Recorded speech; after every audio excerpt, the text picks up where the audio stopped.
Hello, everyone. My name is Erika Porras. I will be walking you through the 529 savings plan and how we can help you save for your child's education expenses, whether that be K through 12 or college. It is no secret that education costs have been rising exponentially since my parents have been in school, and something needs to be done. So thankfully, this conversation is brought to you by Chet.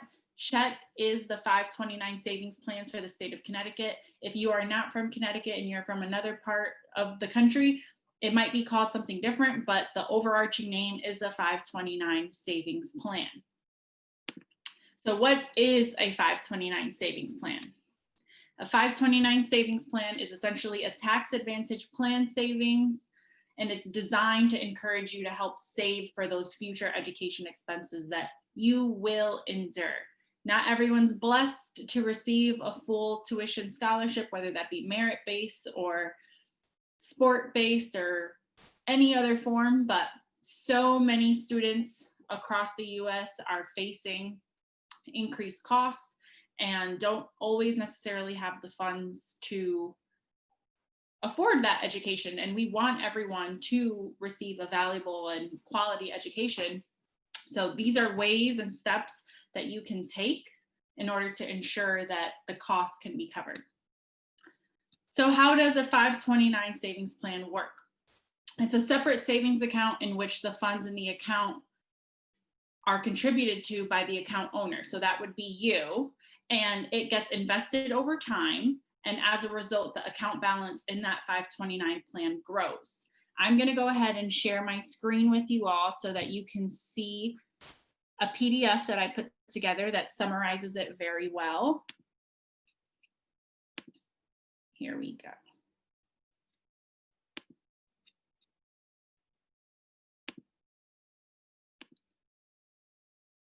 One second.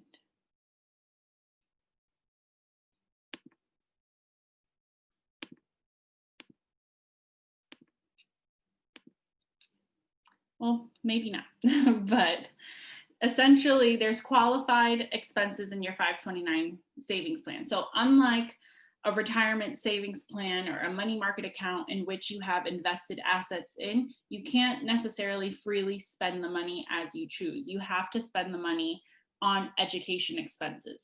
Now, education expenses is a broad term. So let's clarify on what qualifies as a educational expense that you can use the funds in your 529 for. That's going to be your tuition. So tuition, including tuition and fees, because we know those are both very separate costs. It can even include room and board, which is something that's amazing. It allows your student or child or guardian to have that extra opportunity if they so please. It covers books, supplies, and equipment. So books for class, whether they need a laptop, pencils, pens, notebooks, binders, desks, all of that is included. If your child has special needs services, that will also be covered under there. So they can ask for extra assistance, hearing aids, literally anything that they need. As long as you can relate it back to an educational expense, it can be covered for the 529. And what's my favorite aspect of the 529 is the funds in the account can get put towards student loans. So that is huge to me. We have some more people waiting to join.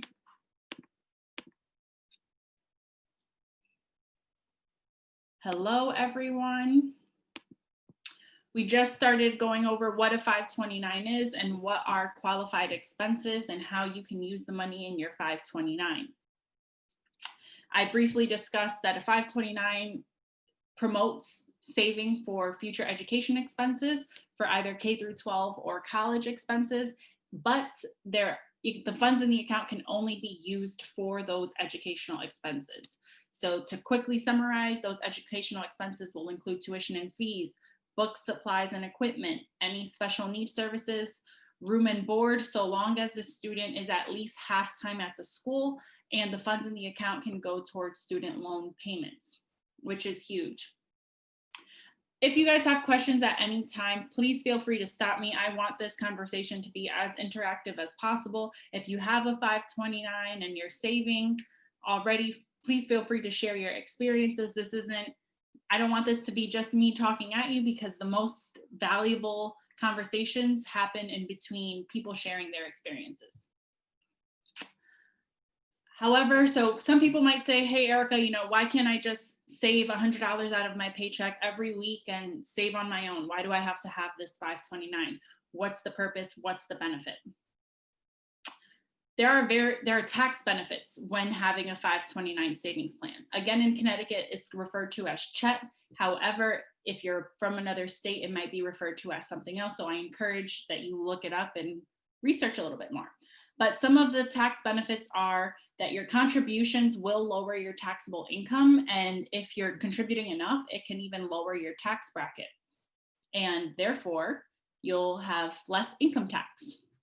In addition, when you withdraw the money from your 529, they are tax-free withdrawals. So unlike some 401k plans, when you withdraw your money, you will get taxed unless you're in a Roth. But that's a different discussion for another time.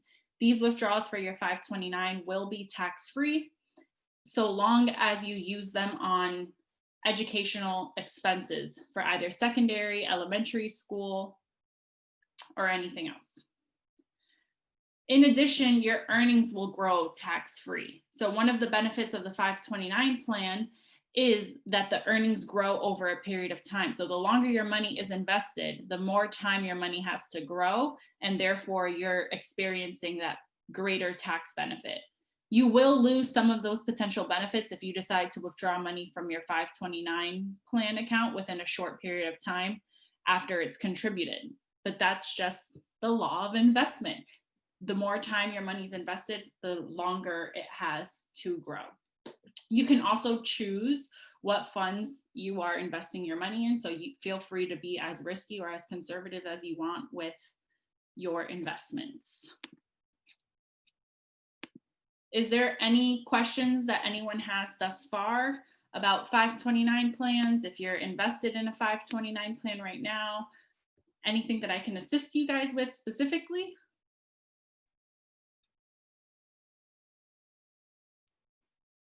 If not, I will continue to speak. So currently I have a 529 savings plan, and some people might ask me, why, Erika? Why do you have a 529 savings plan? You graduated from school already, and I was blessed to receive a full tuition merit scholarship to UConn, so I don't have student loans. My answer to that question is that in the future, I do plan to one day hopefully have children, and I understand that the education costs are going to be exponentially higher by the time they go to college, and I need to start saving from now, because as I mentioned earlier in my speech, the longer you have your money invested, the more time it has for it to grow. And at the moment, we're not receiving a salary increase that is going at the same rate as the increase of cost of education. So the earlier I start, the more money I will hopefully have saved up over time. Now, I know the market conditions aren't necessarily favorable right now, but that's why my investments aren't in risky investments, so that I know I'm not going to lose the money that I'm putting in. So that's the benefit of me using a 529 versus me just putting it away in my savings account that's earning 25.25% interest. Erika, there are some questions in the chat, and I'm not sure if you can see those. Oh, yeah. Let me open that up. Is it worth it if the child is already in high school? Yes. So I will start off by saying opening up a 529 savings account, if you're opening up one on behalf of a child that's in high school, it's still totally fine. The benefit of a 529 is that, I don't know, say your child in high school receives a full tuition scholarship, the money that's invested in the 529 isn't lost. You can give it to someone else as long as they're directly in your family. So if a grandparent can give it to their child, or their child's child. So it can get passed down. The money isn't ever going to be lost. I know sometimes people get a little nervous because you can only use the money on educational related expenses. But like I said, the money can get passed down from generation to generation. Are the 529 benefits treated equally across states? For the most part, yes. Every state might have their own rules and regulations. However, from what I've seen, most states are pretty consistent. In Connecticut, it's referred to as CHET. That's our 529 provider. However, in other states, I'm not familiar with it, so I can't pinpoint and tell you what it's called in each state, but I know it's fairly easy to look up and Google.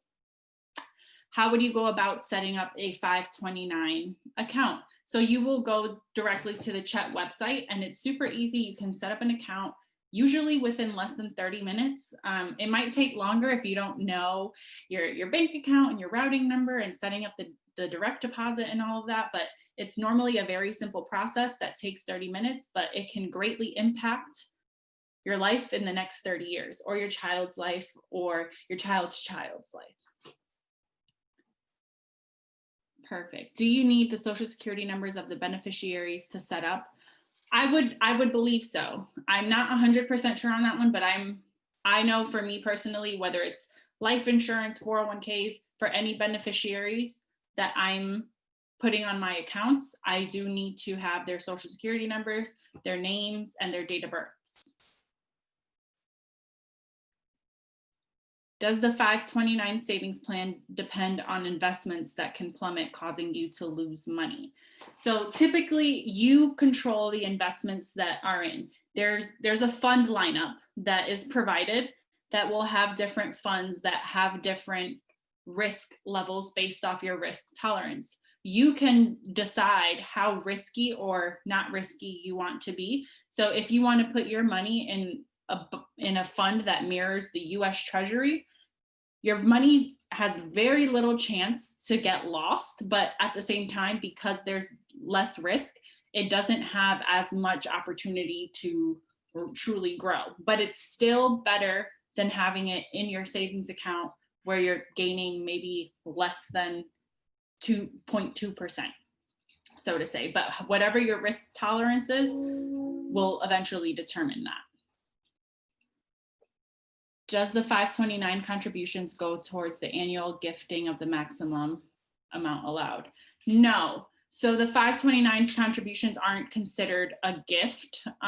Those contributions do lower your taxable income. It's essentially, I'm not sure if you guys have a 401k set up or anything, but when you get your pay stub, let's say it's $2,000, the same way your money for your health insurance, dental insurance, vision insurance all gets deducted, there's going to be another line item that says 529, and that will get deducted, and the money will go right into your 529 account, and it'll get deposited into the funds that you selected for that.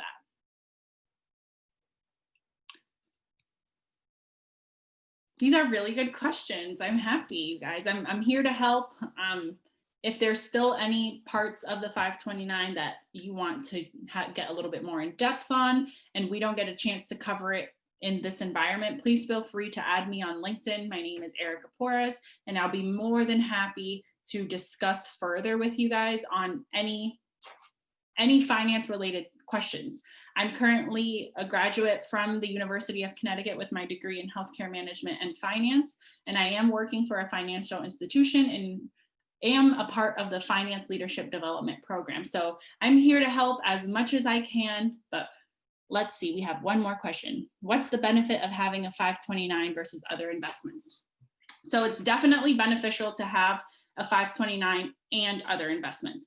A 529 is directly related only for educational expenses. So the money that you put in goes in tax-free, it grows tax-free, and it gets withdrawal tax-free. However, you can only withdraw for education related expenses. So if there's $20,000 in that account and you want to roll that money into your 401k, that's not possible. Or you want to take that money out and use it as a down payment for a house, that's not possible. You can only use it for educational related expenses, whether that's tuition, fees, a laptop for school, desk set up for school, notebooks, binders, special need services, room and board, those kinds of expenses. So you're limited on what you can spend the money on in a 401k. In other investments, like your retirement account, it's set up that in a way that encourages you to only use the money for retirement. So you'll deposit your money, but you can't start withdrawing from your retirement account until you're 59 and a half.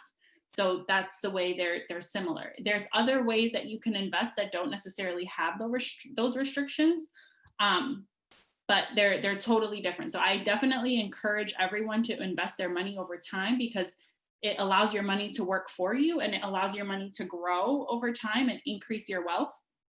However, a 529 is specific to only educational expenses. So there's other investments that you can use that don't have those restrictions on what you can withdraw and spend your money on. But 529, 401k, 401k is for retirement, 529 would be for school. What if the grandparent contributes to the 529? Do the grandparents' contributions go towards annual gifting requirements? No. So if you're a grandparent and you're contributing to the 529, that's essentially going to come out the same way, whether it's